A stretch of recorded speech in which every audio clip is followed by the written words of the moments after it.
One, sa hapon po na ito ay, hello, ang atin pong message ay magagaling pa rin sa Philippians sa chapter 2. And again, this is not a series. And if I would think of a passage in relation to our season sa ating iglesia, we are heading towards dun sa ating conference, and even we are seeking for another officers, whether pastor or another deacon. I would still be choosing this passage, the passage that speaks of unity. Dahil sa ating dun sa ating conference, we may think that walang magiging problema or okay tayo ngayon, but there is always this danger whenever people are being busy at lahat sa atin maybe ay may mga kanya-kanya mga roles sa magiging conference, ay isa itong breeding ground of disunity. Ganun din sa pag-elect or pag-choose kung sino magiging candidate sa pastorate and also sa diaconate, ay pwede na magkaroon ng kumbaga yung strong belief mo that this person or that person is qualified, ay pwede na maging seed din ng disunity whenever there are people having this ang nakikita niya ay iba doon sa iyong pinili. So nawa ay gamitin ng Panginoon itong passage na ito to prepare us and to warn us against this seed of disunity. Basahin po natin itong ating text sa Philippians chapter 2 verses 1 to 4. Philippians chapter 2 verses 1 to 4. So if there is any encouragement in Christ, any comfort from love, any participation in the Spirit, any affection and sympathy, complete my joy by being of the same mind, having the same love, being in full accord and of one mind. Do nothing from selfish ambition or conceit, but in humility count others more significant than yourselves, that each of you look not only to his own interest, but also to the interest of others. Have this mind among yourselves, which is yours in Christ Jesus. So, dun lang tayo sa verse 4. Ang binasa po natin ay bilin ni Pablo na ang pinakabili niya dito ay lubusin. Meron siyang request dito na yung kanyang joy ay malubos. No, lubusin ng Philippians ang kagalakan niya sa pamamagitan ng pagkakaisa. Ito po ay bahagi ng pangalawang bagay na gusto ni Pablo na gawin ng Philippian church na under ng sinabi niya doon sa chapter 1 verse 27, which is serving as its header from verses 27 of chapter 1 hanggang chapter 2 verse 18. Yung sinabi niya, only let your manner of life be worthy of the gospel of Christ. So, kung magkakaroon ng series title ito, it would be a life worthy of the gospel of Christ. So, isa ito sa mga sinabi ni Pablo dito, apat yung sasabihin ni Pablo dito na manner of life that is worthy of the gospel. Ang una, sinabi niya yung unitedly standing firm, holding the faith against outside forces, yung mga foe, mga kumakalaban sa iglesia. Pero dito sa ating binasa, ang unity pa rin ang topic ni Pablo sa passage na ito, ngunit sa context naman ng internal conflict. Kung noon, kung sa nakaraan, ay yung unity ay parang weapon ng iglesia laban sa mga unbelievers, di ba? Yung unity daw, this would serve. Pag nakita nila yon, ay parang it will be a sign to them of their destruction, but of your salvation. So parang weapon natin when we are being gathered together, united against those foes, they would see na they are doomed. And we are of the winning side, on the winning side. And now, ngayon ay nais ipakita ni Pablo naman na yung unity ng iglesia ay ang pinaka-essence ng Christian life within the body of Christ. The essence of the Christian life is to be united. Kaya nga pinagsama-sama tayo ng Panginoon. Hindi ka niligtas na ikaw lang ang ligtas o kaya isolated ka with other Christian. Hindi ganon. You have been part of the body of Christ, and you need to see this as your calling to be united with each other. So, dinescribe ito ni Pablo sa pagbibigay ng 4 na phrases doon sa verse 2. Doon muna nating tingnan. Kasi yung verse 1, ito yung basis of unity. And then yung verses 3 and 4, these are the practical application. How you should do this unity. Ngayon, dinescribe niya, what is unity? Sinabi niya, complete my joy, dun sa verse 2. Complete my joy by being of the same mind. So, 4 yon na mga phrases. Of the same mind, having the same love, being in full accord, and of one mind. Lahat ito ay nagsasabi ng oneness o kaya ng unity. Yung pansinin natin, it begins with the word same mind. And then it ends with the word one mind. So, both itong unang phrase and then the last phrase, it speaks of single-mindedness. Pero hindi natin pwedeng sabihin na ito lang ang focus, na mind lang ang iniisip ni Pablo dito, na we're thinking almost perfectly, lahat ng bagay, the same mind tayo, isa lang iniisip natin, hindi na nire-respect yung diversity of our opinion. Hindi po yun ang sinasabi dito. Meron pong sinasabi pa dito na hindi lang po ito isip, kundi pati puso at kaluluwa. Kasi yung sinabi niya, yung patungkol sa pagiging isa ang puso, sinabi niya, may same love din tayo.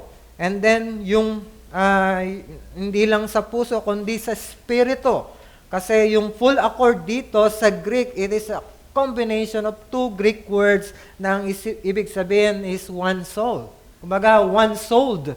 We should be one soul. So, ang unity na ito ay unity ng isip, puso at kaluluwa. So, it means, ang sinasabi dito is spiritual unity. Hindi ito yung lahat tayo ay magkakapareho kung ano ang isipin ng isa. Ganun din ang dapat isipin ng isa.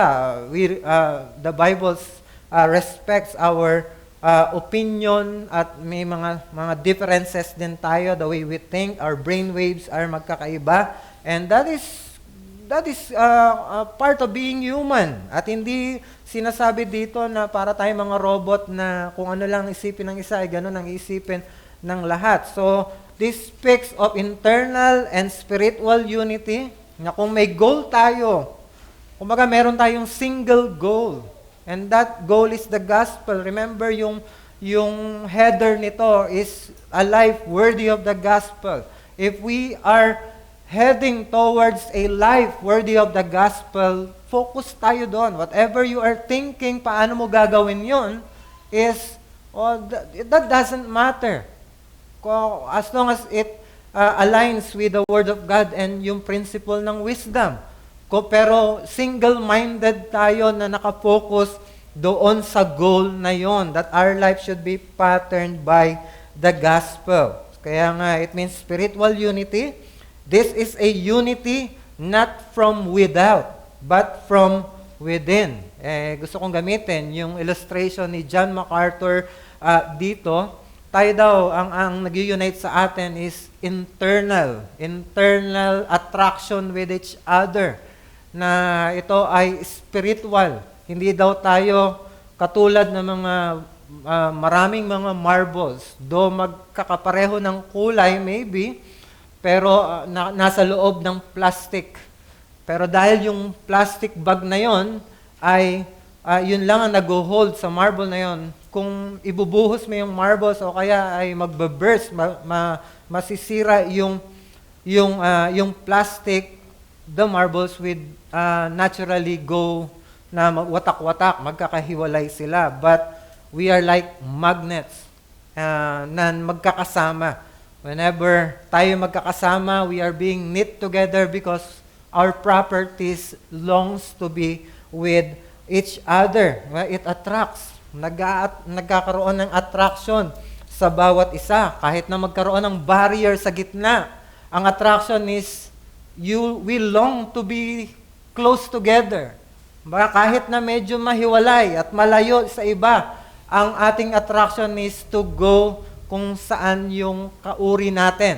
Whenever we are being dun sa nasa vicinity na ng grupo ng magnet na yon, the tendency is to go and be united with each other. Hindi yung pagka tayo nandun sa isang lugar at alam natin mayroong mananampalataya nag-gather dito and you are around the vicinity, wala kang attraction to go and worship with that community. No, tayo, may longing tayo. Whenever the people of God gathers together, the longing ng bawat isa sa atin is to be together with them, magkakasama.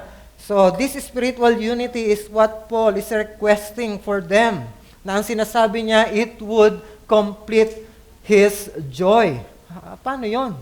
Ang ganda nito, emotional yung sinasabi kumbaga yung appeal ni Pablo dito, very emotional, na parang this is full of, kumbaga, punong-puno ito ng damdamin. Na bilang kaibigan ni Pablo na very dear sila sa puso ni Pablo, sinasabi niya, kumpletohin niyo yung aking kagalakan. You may contribute to my enjoyment of this rejoicing.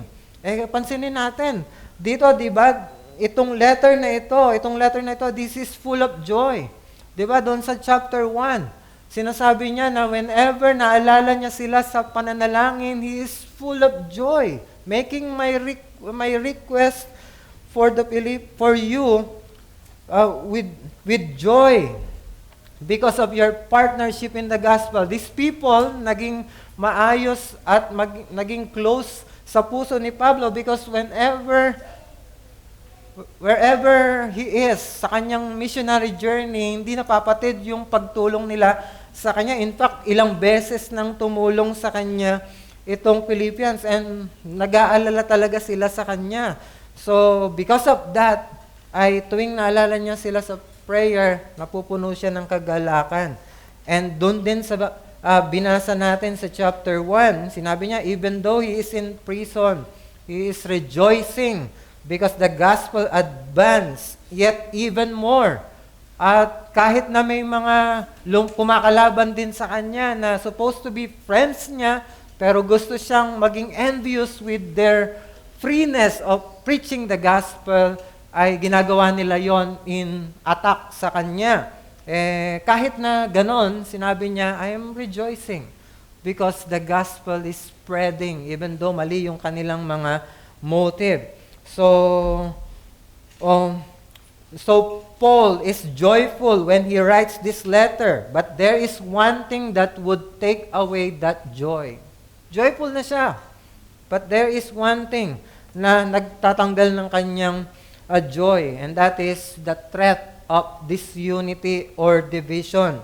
For Paul, the one thing that would complete his joy is to see them in spiritual unity. At kung papansinin natin ang letter na ito, this is, kumbaga, ang titingnan natin, kung makita natin ang Philippian church, talagang malagong iglesia ito, doctrinally, and even sa practical aspects ay napaka-kahangahangang iglesyang ito. At wala kang masyadong makikitang hint ng disunity dito na grabe. Kung hindi lang nasulat itong passage na ito about unity, wala kang magiging hint.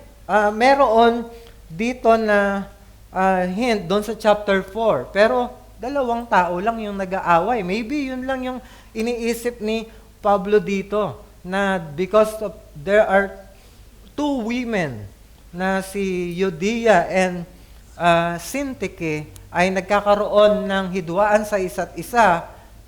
Maybe yun lang ang nakikita niya dito. But that personal ay nahidwaan sa isa't isa ay enough para include ni Pablo ang passage na ito about unity. Kasi there is a danger and there is merong napakalaking effect nito kapag yung kahit na seed of dissension, seed ng anger, ng strife with each other, kahit na katiting lang yan na nasa puso ng tao pwedeng lumago at ito ay magkaroon ng malaking epekto sa iglesia. Kaya nga, sabi niya, complete my joy by being united. Even though maliit lang yan. It may seem parang maliit lang sa inyo, but for me, danger na yan. Kaya, complete my joy. It would not be a joyful sight kapag lumago at naging church-wide na yung division na yan. So, hindi lang si Pablo ang nagagala kapag nagkakaisa ang iglesia. Even Christ, because He is very desirous doon sa unity ng mananampalataya. We can see that sa prayer niya doon sa John 17. I pray that they may be one as you and me are one. Kung tayo magkasama, magkaisa, may unity tayo. Sinabi niya sa Ama, ganun din sana ang unity na mangyari sa mga mananampalataya.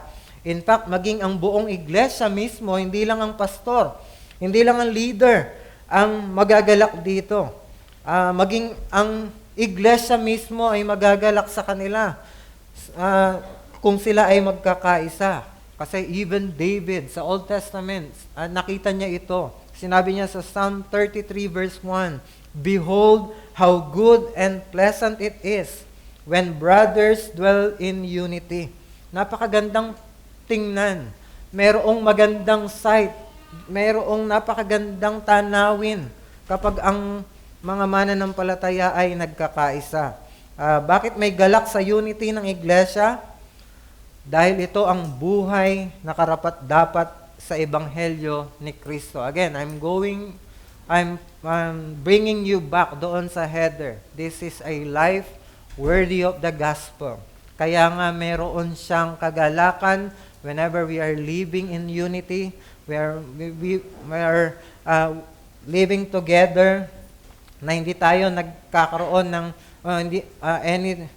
any strife, any division, inaayos natin. Right away, we want na maayos agad ito. Kapag ka ganun, kinikip natin yung unity, merong magandang bagay ito because this is the church is supposed to be. Ang pinopromote natin yung gospel, which is the gospel of peace and the gospel that brings glad tidings. So mayroong joy whenever we are living according sa ebanghelyo, which is keeping united with each other. Sa madaling salita, may kagalakan sa pagkakaisa ng iglesia dahil ito ang buhay na karapat-dapat sa ebanghelyo ni Kristo. So there is joy, as our message would point out. There is joy in the church's unity because this is the life that is worthy of the gospel of Christ. There is joy in the church's unity because this is the life that is worthy of the gospel of Christ. The gospel of Christ, as I have said, this is the gospel of peace. Tinawag ito na gospel of peace. So, peace with God and with the brethren, with men, with like faith. So, it is also the message that brings glad tidings of comfort and joy. So, kung ang buhay na karapat-dapat dito ay yung mabuhay na nagkakaisa, ang kagalakan ng ebanghelyo ay dadaloy sa iglesia kung sila ay nabubuhay according to that, and that is when they are being united. So this is the essence of the corporate life of the church. Dinala tayo sa iglesia para makipag-isa ng puso at damdamin sa isa't isa. Hindi tayo kinasal sa isa't isa, pero kumbaga we are betrothed. Kumbaga tayo ay nakalaan na ikasal sa iisang persona, sa iisang Diyos, kay Kristo. Lahat tayo. So, ibig sabihin, we are meant together. Hindi sa marriage, kundi sa isang covenant sa iglesia. This is the essence of the corporate life. Kaya naman para sa inyong lingkod, disunity or division is as dangerous as doctrinal error or immorality in the church. Dangerous ito, katulad lamang ng danger ng false teaching, katulad lamang ng danger ng immorality. Kasi disunity or division is a sin because it goes against the will of Christ and it breaks the clear command of the Word of God to dwell together in unity. Kaya dahil kasalanan ito, kung magke-create tayo ng division sa iglesia, you would tatanggalin ito, ang joy sa sarili natin at maging sa buong iglesia. Kahit ikaw mismo ay mawawalan ng joy kasi ang disunity ay nagbi-breed ng anger, ng kumbaga yung bitterness, resentment, inner resentment towards a brother na hindi mo kapalagayan ng loob. So, hindi ka magiging masaya kapag ganito. And ganun din ang buong iglesia, syempre. So, if you love the church as a whole and wants to make it a joyful place, you would seek to swiftly resolve itong mga kahit na personal problem with one another dito sa iglesia na ito. Kahit na personal problem yan. So, wala namang hint ng matinding hidwaan sa iglesyang ito, except doon sa chapter 4. Pero, sinasabi niya ni Pablo, gawin nyo ito. Kahit na yan lang ang nakikita nyong problema, ay tanggalin nyo itong disunity na ito. Ayusin nyo. Help these women, sisters in the faith, who fought with me side by side. Kumbaga, important itong dalawang tao na ito dahil importante sila pwedeng mag-split ang iglesia dahil dito. So, I hope we would feel yung importance ng message na ito dahil kahit na maliit na tampuhan lang, ay threat na yan sa joy ng ating iglesia. So, how should we promote unity within our church? Dalawang bagay. Unity must be based on doubtless reality. And number 2, unity should be shown by selfless humility. So, tingnan natin yung una, yung basis ng unity. It should be this doubtless. Kumbaga, sure ito. Sure na meron ng mananampalataya nito, na mga katotohanan na ito. And because these are true, ito yung magiging parang motivation natin para tayo ay magkaisa. So, dun sa verse 1, so if there is any encouragement in Christ, any comfort from love, any participation in the Spirit, any affection and sympathy. So, and then tutuloy niya, complete my joy by being united or being one mind. So, pansinin natin yung ating text na binasa. Paul gave 4 clauses that states realities in the life of the believer that promotes unity. So, yung una, sinabi niya, so if there is any encouragement in Christ. So, ang sinasabi niya doon, yung encouragement in Christ. Gusto kong paliwanag ito, yung if dito, which is actually inulit ito sa lahat ng 4 na mga clauses na ito. So, kung babasahin natin yung ating text, so if there is any encouragement in Christ, if any comfort from love, if any participation in the Spirit, if any affection and sympathy. So inulit ito. Pero hindi po itong if na ito ay parang hindi sigurado si Pablo na parang nagwi-wish lang siya na meron ito pero hindi siya sigurado kung meron sila.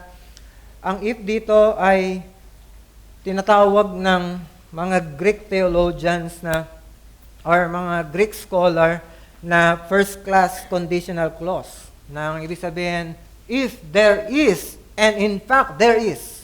Kumbaga, pwede mong i-translate ito para mas malinaw. Because. O kaya, since. So, since there is any encouragement. O kaya, because there is comfort from love. So, ibig sabihin, certain. Meron ang mga qualities na ito sa mga mananampalataya. Present na ito sa kanya. And because of that, ito yung gagamitin ni Pablo para encourage sila to dwell together in unity. Kumbaga, parang sinasabi niya, I have a request. And since ganito, ang katotohanan, may consolation kay Christ may comfort ng kanyang love, may encouragement, may working ng Holy Spirit, ng unity ng Holy Spirit, may fellowship. And then, sinasabi niya, may compassion, may comfort, or merong mercy may mercy from Christ. Kung merong mga bagay na yon, great truth, sinasabi niya, gawin nyo naman itong gusto kong gawin. So, I'm basing this parang sa Romans chapter 12 verse 1. 'Di ba? I beseech you, therefore, brethren, by the mercies of Christ, yung mga bagay na magaganda, yung gospel truths na binanggit niya from chapter 1 hanggang chapter 11, on the basis of those things, I want you to do whatever I want na paggawa sa inyo in light of those good things we found in Christ. Kaya nga, ganun din, sinasabi niya, apat ito. Sinabi niya, so if there's any encouragement in Christ, yung encouragement dito is paraklesis. This is, ibig sabihin nito, to come alongside someone to give assistance by offering comfort, counsel, or exhortation. Ang totoo ay, itong paraklesis na ito, yung root word nito is parakleo, na naging title din ng Banal na Espiritu. The Lord Jesus Christ called the Holy Spirit the another paraclete. So parang siya yung alongside, siya yung tumatabi sa iyo. Kung wala na si Kristo sa kanyang person, meron pa rin yung kanyang presence by the person of the Holy Spirit. Siya yung katabi, nag-i-indwell sa bawat isa sa atin, giving us comfort and encouragement. And sabi nga ni John MacArthur, ito yung sinasabi niyang comfort dito. May comfort si Kristo by being on the person of the Holy Spirit. Ito yung pinaka-intimate na comfort at na exhortation dito or encouragement na meron tayo kay Kristo. Ang totoo, marami naman talagang encouragement mula sa pagiging na kay Kristo natin. Pero isa sa pinakamalaking encouragement pagdating sa usapin ng unity ay yung katotohanan na very precious para kay Kristo ang unity natin. In fact, He prays for it.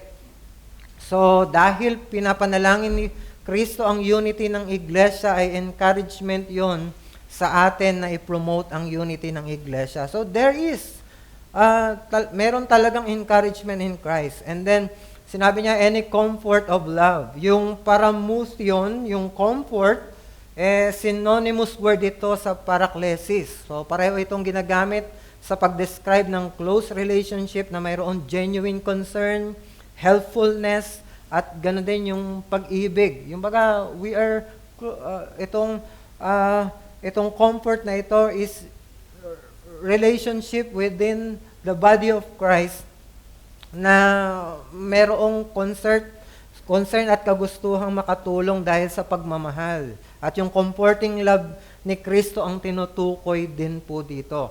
Yung love na pinapakita niya sa atin, na mga unworthy sinners sa ating kaligtasan. Ito yung pinakita niya dito, yung comforting love na yon. At patuloy itong pinaparana sa ating lahat. Whenever we sin, nandun pa rin yung comforting love ng ating Panginoong Jesucristo.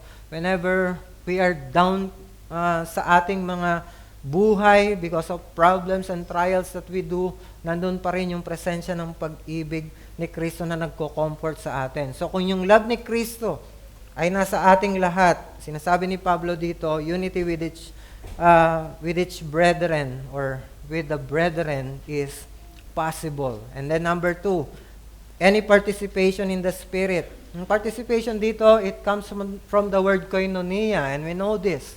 This is the Greek word for fellowship, partnership, or mutual sharing. The fellowship, ito yung fellowship na ginagawa ng Holy Spirit, di ba? By the same Holy Spirit, we are baptized into one body in Christ. Di ba? Ang Holy Spirit ang nag-baptize sa atin sa katawan ni Kristo. Kaya nga, tayo ay iisa, itong Holy Spirit, siya ang nagbibigay sa atin ng fellowship within each other. The Holy Spirit that dwells in you is the same Holy Spirit that dwells in everyone. So, it motivates us to have communion with one another. And then yung pang-apat, affection and sympathy. Yung affection dito is legitimate and deep na affections. Hindi ito mga sinful affections. And then yung sympathy is mercy. Sabi ng ibang mga scholar, these are hendiadys. Hendiadys is the joining of two words. So parang affectionate sympathy. Parang ganon. Isang idea na nasa loob ng dalawang salita na pinagsama. So affectionate sympathy. Pareho itong na kay Kristo at ipinararanas niya sa atin. So ang apat na realities na ito ay mga biyaya at kabutihan na nararanasan natin kay Kristo. At ginamit ito ni Pablo para i-motivate silang magkaisa. So all of these things are realities because of our union with Christ. And the point would be this: we must be united with each other because we share a lot of blessings from the grace and goodness of Christ. There are so many things that we share na mga graces, mga grace at goodness ni Kristo sa atin. Because of your salvation, because of your union with Christ, we enjoy this grace and goodness na mula kay Kristo. Dapat tayong maging united sa isa't isa dahil pinagsasaluhan natin ang maraming pagpapala mula sa biyaya at kabutihan ni Kristo. And mabilis lang na pagpapaliwanag po dito. Yung encouragement mula sa pagiging na kay Kristo, yung comfort of love ni Kristo, yung fellowship ng Espiritu mismo ni Kristo, at yung affections and compassion ni Kristo, lahat ito ay ine-enjoy mo ngayon. Pero don't think na ikaw lang ang nag-e-enjoy niyan. Ine-enjoy din ito ng bawat isa sa atin. In fact, pinagsasaluhan nating lahat. Walang monopoly of mga spiritual blessings dito. All of those things ay pinagsasaluhan natin. These are objective truths, objective realities that we have in Christ. Kaya, kumbaga, objective, these are outside of us. Ito ay mga bagay na wala sa atin, pero ibinigay sa atin, sabihin, one common unifying theme, blessing, doon tayo kumukuha, nagsishare tayo. Doon sa one common na source ng mga blessings na yon. And recipient tayong lahat ng blessings na ito. Kaya hindi na dapat mahirap sa atin na gawin yung gustong ipagawa ng Diyos sa atin. But because of our sin, nakakalimutan natin ang bagay na ito. So mabilis lang na challenge sa atin. Have the desire to resolve any conflict, kung meron man, with a brother or sister by remembering what Christ has done for you. Gusto mo na matapos agad ano man ang namumuo na hidwaan sa sa pagitan nyo ng isang kapatid, magagawa mo lang yan. Yung desire na yun, magkakaroon ka lang ng desire by remembering what Christ has done for you. Those blessings that you have that you have received dahil kay Kristo na ibinigay sa iyo.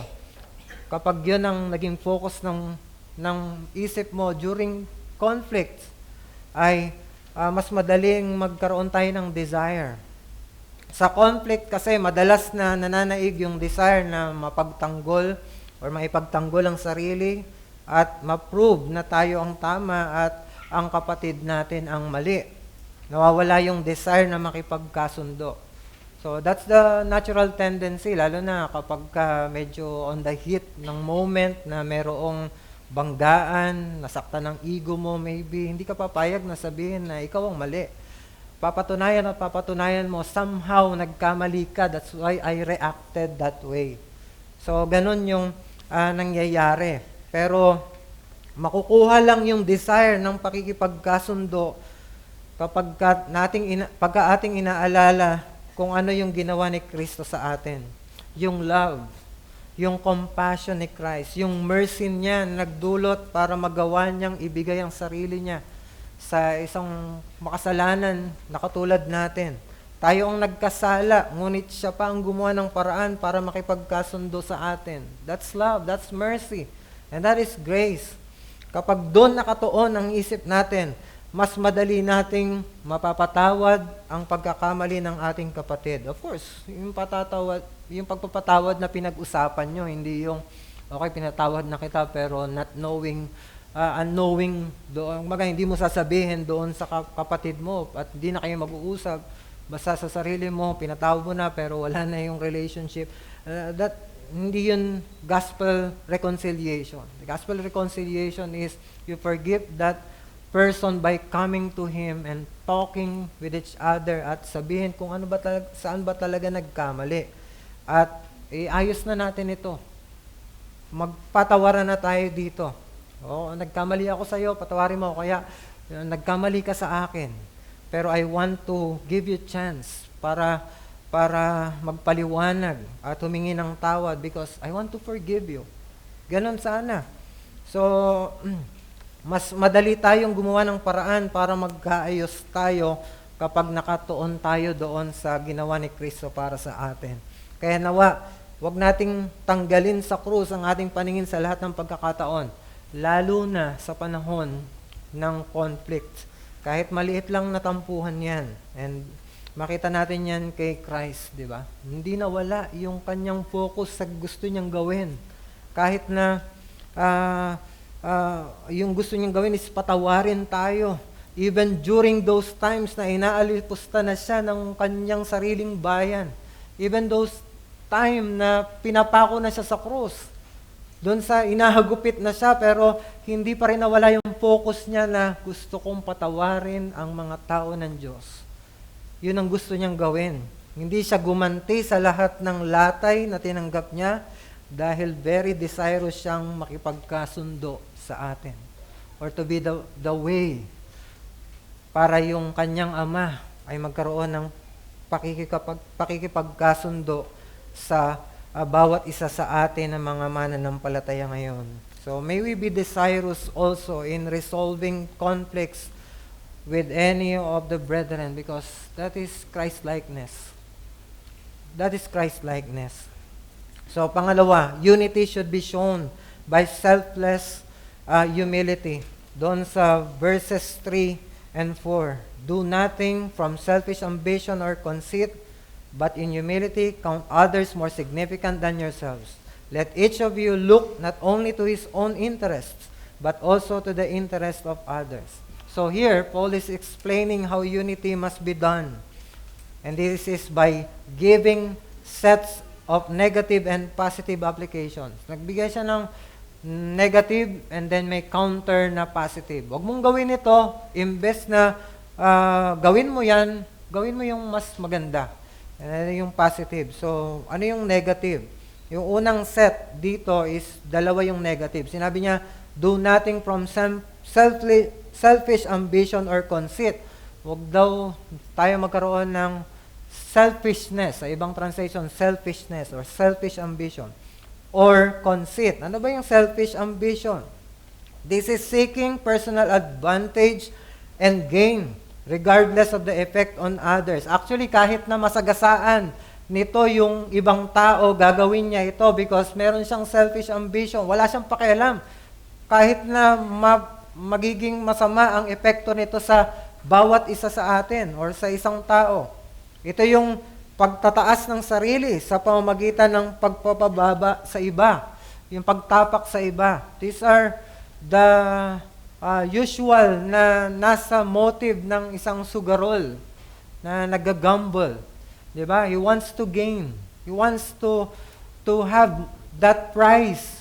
Pero ang ang kapalit nito is matatalo mo, makukuha mo yung taya or yung kayamanan or yung pera ng kalaban mo.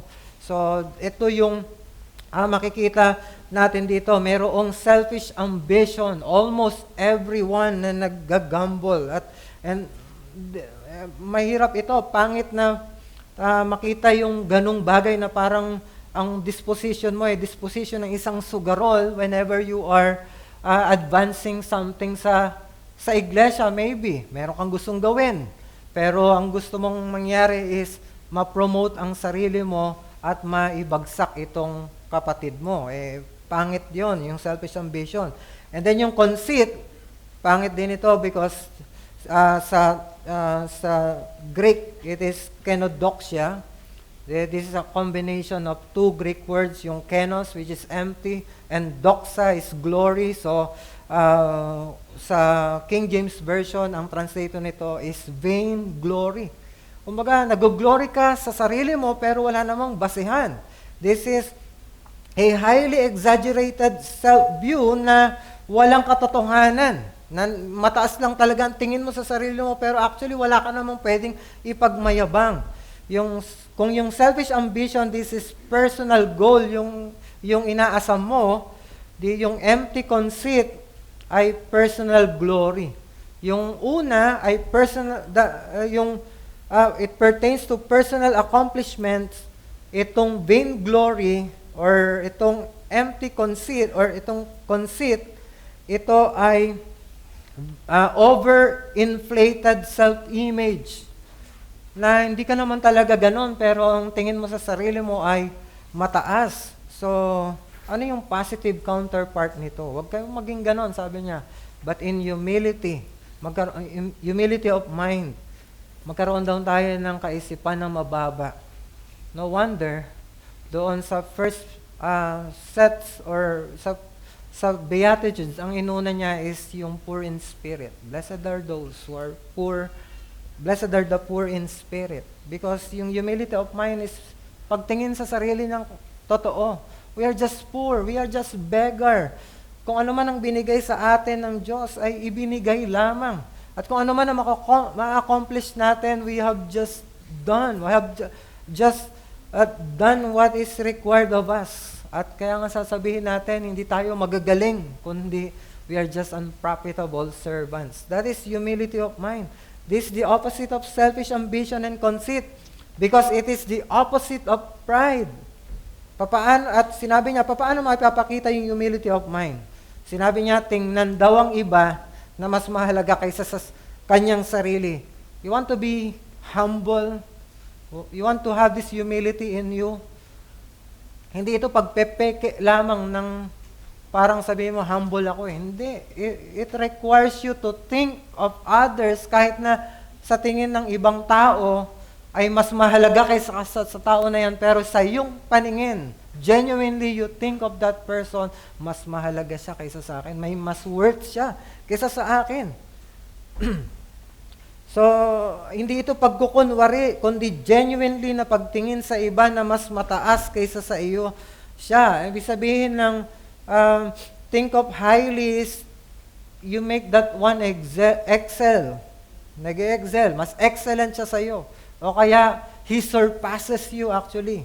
O kaya, tinitingnan mo siya, he is your superior. Kahit na ako ang leader, siya pa rin ang superior because sa iglesia, being a leader is to be a servant, to serve, to be a minister actually. To be a leader is to minister for the edification of that brother. So, tayo ay servant ng tao na yon, mamaya ipaliwanag ko yun. Baka kasi isipin, wala na dapat pastor, wala nang leader, wala nang committee head. Mamaya paliwanag ko yun. Hindi nun tatanggalin yung katotohanan that there should be leaders in our church. But on this time, on this moment, suffice it to say na kahit na leader tayo, meron pa rin dapat na mutual respect. May respect pa rin sa atin, sa bawat isa sa atin. Hindi nawawala yon. So, and then yung pangalawang negative dito, sinabi niya, let each of you look not only to his own interest. So, wag daw puro pansariling interest ang hinahanap. Buti na lang meron ditong only. At saka dun sa sumunod na salita na but also. Ibig sabihin, legitimate na isipin ang sarili at ang sariling kapakanan. Hindi tayo nagpo-promote dito ng asceticism. Nakawawain mo ang sarili mo, na pahirapan mo ang sarili mo dahil ito ang nire-require ng Bible. No, may legitimate na isipin mo yung concern mo. Concern ng pamilya mo, kung yan ang priority na ibinigay sa iyo ng Diyos, you do that. Pero wag lang puro yon. Ang sabi niya is, but also to the interest of others. Isipin din daw ang interest or kapakanan ng iba. And this is self-explanatory, di ba? Kung iniisip mo ang sarili mo, dapat wag lang puro sarili mo ang isipin mo. Ang isipin mo rin ay ibang tao. Dahil in connection with the first, mas importante siya kaysa sa'yo. So, ang mga ito ay nagsasaad na ang susi sa unity ay self-denial and high regard and concern for others. And that's the point. The key to unity is to humbly deny ourselves and oneself, and to sincerely seek the best for others. The key to unity is to humbly deny oneself and to sincerely seek the best for others. Ang susi sa unity ay ang mapagpakumbabang pagtanggi sa sarili at taos-pusong paghanap ng pinakamainam para sa iba. Mukhang napakadaling intindihin, di ba? Parang self-explanatory ito. Pero actually, napakahirap nitong gawin. Bakit? Kasi nangangailangan ito ng deliberate action at saka persistence sa effort mo na i-apply ng taos sa puso itong mga bagay na ito. So, nangangailangan ito ng deliberate, kumbaga sinasadya mong gawin ito, tapos porsigido ka at dapat tuloy-tuloy yung effort mo na ito, at dapat ito ay taos sa puso, sincere, at saka walang kondisyon. Kahit na sabihin mo na hindi naman nagiging blessing sa akin itong tao na ito eh. Bakit ko siya titingnan na mas mataas sa akin? O kaya bakit ko siya paglilingkuran? O kaya bakit ako makikipagkasundo sa kanya? Siya naman ang nauna. Walang kondisyon. Walang kondisyon dito. You should think of them as more important than yourself, kahit na ano yung nagawa niya laban sa iyo. Kaya napakahirap, di ba? Parang ang daling sabihin, pero ang hirap i-apply sa katotohanan. You really think of them dapat na mas mahalaga kaysa sa iyo regardless of your position o kaya sa ministry mo sa iglesia. Kahit na ikaw ang leader, kahit na ikaw ang pastor maybe, o kaya ikaw ay deacon, o kaya ikaw ay committee head, dapat ay ganoon ang disposition mo sa kanila na mahalaga sila at gusto mo silang paglingkuran. Ganon din sa posisyon mo sa trabaho kaya sa lipunan. Maybe may mga tao na under mo at boss ka sa iyong company. O kaya tinitingala ka sa lipunan. Tinitingnan ka as a possible candidate for the next election. Mataas ang tingin mo mataas ang tingin ng tao sa iyo. Regardless of that, we should treat other Christians as more important than yourself, and you should have that humility in talking to them, in dealing with them. problema, unti-unti nang nawawala sa ating society itong pagkakaroon ng humility at selflessness. Parang yung nung panahon ng mga Greek, nung panahon ng Biblia, ang mga Greeks hindi sila saludo dito sa word na humility. Tingin nila para sa mga slave lang ito. Tingin nila hindi ito isang virtue, isa itong kahinaan. Nawawala na ito. Ganun din sa ating society ngayon. Yung humility at selflessness nawawala na unti-unti sa atin. Ang uso ngayon na virtue ay yung self-love, at ang purpose ng buhay ng marami ngayon ay self-fulfillment. I want to have this goal. I want to be fulfilled. I want to live my best life now. I want to exhaust whatever it is na pwede kong i-achieve for myself para ma-fulfill ko yung desire ng puso ko. And sadly, nakakapasok na ito sa maraming iglesia ngayon. Diba? Yung prosperity gospel movement. Ang focus is personal gain. Dahil dito, ang unang tinatamaan sa iglesyang ganon ay yung unity nila. Kasi yung mutual respect na dapat meron doon, nagkakaroon ng disrespect. Napapalitan ng disrespect dahil nga pataasan na lang, kanya-kanya na, wala nang respect. Whether sa authority or sa mga bawat miyembro. At yung mutual service na dapat meron sila, napapalitan ng indifference. Wala nang pakialaman. O kaya yung mutual love ay napapalitan ng hatred, envy. So, sadly, nakapasok na ito sa iglesia. But we should be united at maging humble sa dealing natin sa isa't isa. So, ang challenge sa atin, maintain unity by having mutual humility and respect to others. Mutual humility and mutual respect to others. Mahalaga dito yung word na mutual. Ibig sabihin, lahat tayo ay gagawa nito. Walang maiiwan. Dapat lahat tayo may mutual na respeto sa isa't isa.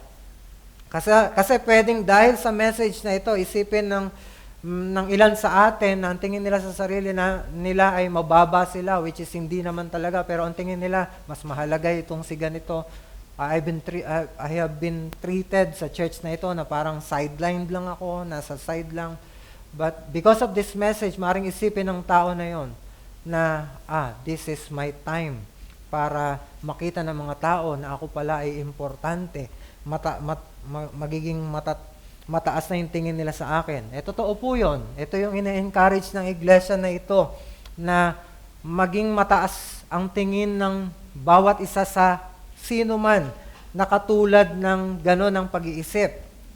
Dahil sa mensahe na ito, tataas ang tingin ng iba sa iyo. Pero ang challenge din dito is mutual. Kailangan mo ring tingnan ang lahat ng mas mataas sa iyo. So in return, wala talaga dito ang magmamataas. Lahat tayo ay magpapakababa dito. Kasi the moment na pumunta na sa ulo natin yung respect na binibigay at pinaparandan sa iyo ng kapatid mo, yun ang time na we think highly of ourselves. At yan nga ang pinagbabawal ni Pablo dito. Yun nga yung dapat nating tanggihan.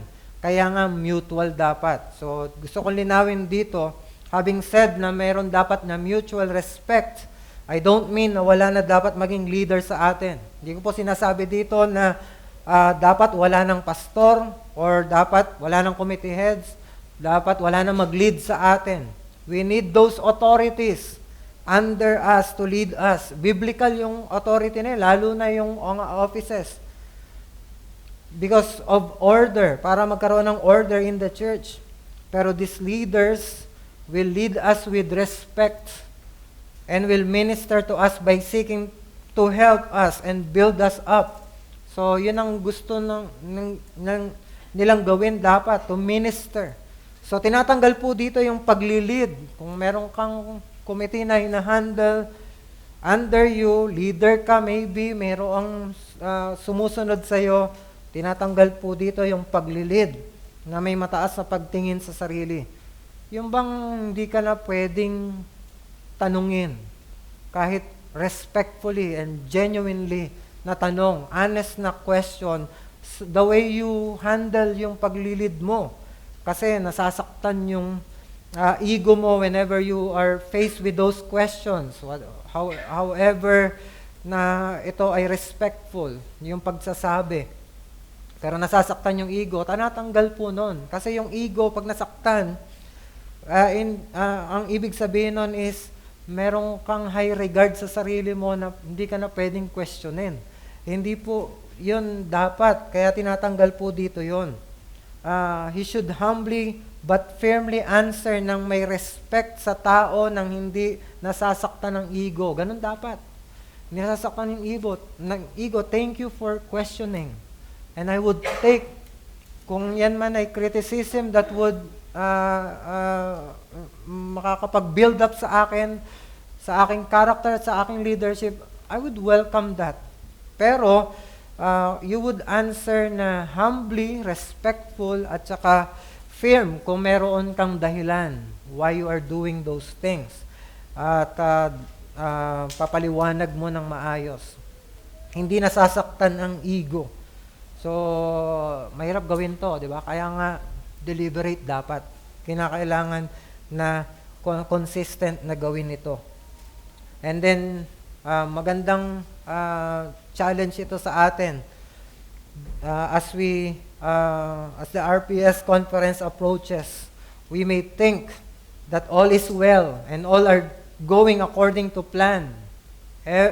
Lahat tayo, we are doing our part, but we may not see the danger of disunity that is seeding inside our heart as we prepare for this event. Pwede na sa ating sarili, whenever we are doing those ministries, meron ng pagtutunggali. At it happens na mas marami yung nagiging contribution mo kaysa sa iba at nagkakaroon ka na ng pride na I'm very important. Ako yung nagpapaikot ngayon ng event na ito. Ako na ngayon, kumbaga parang I'm the key person of this conference. Pwedeng maging ganon. O kaya, tayo na yung, o kaya iniisip natin, mas marami siya, maliit lang yung sa akin. I'm the least. At parang nagiging envious na tayo doon sa mas maraming ministry. We can see yung unforeseen problems during the event, yung feeling very important because the big role that most of us have, o kaya feeling least important because of the small participation that some of us have. Dito sa event na ito, yung mga bagay na yon, pag di natin chinek ang ating puso, it will hamper our joy as a church. But if this message be hid, joy will come after this event. For sure, mapapagod tayong lahat. Ang iba ay maraming ginawa, ang iba ay kukonti, o konti lang ang na-contribute, pero lahat tayo ay uuwi nang lahat tayo ay masaya at nagagalak kung ikikip natin yung unity. Kung wala sa atin ang magtataas ng boses at magagalit sa kapatid because merong hindi nagawa or may hindi nagampanan o nagkamali siya in executing yung part niya. So, ang tunay na tagumpay ng isang event ay hindi yung meron ka ng katotohanan na nakuha mula doon. Importante yon. Pero hindi yun ang success ng isang event or ng conference. Kundi, kung yung katotohanan na yon ay magko-contribute sa building up of the body of Christ. Kung gagamitin mo yung mga katotohanan na yon at yung experience mo to handle that event, that kind of event nang we kept our unity, tayong lahat ay magkakasundo, at kung meron mang girian, ay nache-check natin agad at nag-uusap tayo at gusto nating maayos agad, that's the time na we are living according to the gospel. Kaya nga yung disunity ay walang kinikilalang iglesia, kahit na theologically mature, ay kayang sirain ng division dahil marahil sa magkakaibang pananaw sa doktrina. Kahit na busy church, na halos lahat ng member ay may ministry at pwedeng sirain ng disunity. Ito ay pwedeng sirain ng disunity dahil sa pagalingat at pataasan.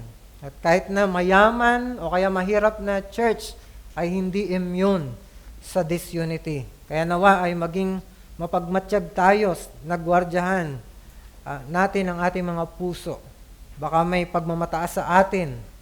Baka may vainglory na sa ating puso. Baka may namumuong pagiging self-consumed sa atin, that we are just doing itong mga bagay na ito dahil you think of yourself na I'm the person who runs this conference or this event. Kahit kakatiting lang, ay tanggalin natin ito sa ating puso kasi delikado ito. It will breed anger, resentment, and jealousy, and it can divide the whole church in the long run. Kung hindi mo check yan, pwede na kahit na insignificant ka talaga, kumbaga parang maliit lang ang role mo sa iglesyang ito.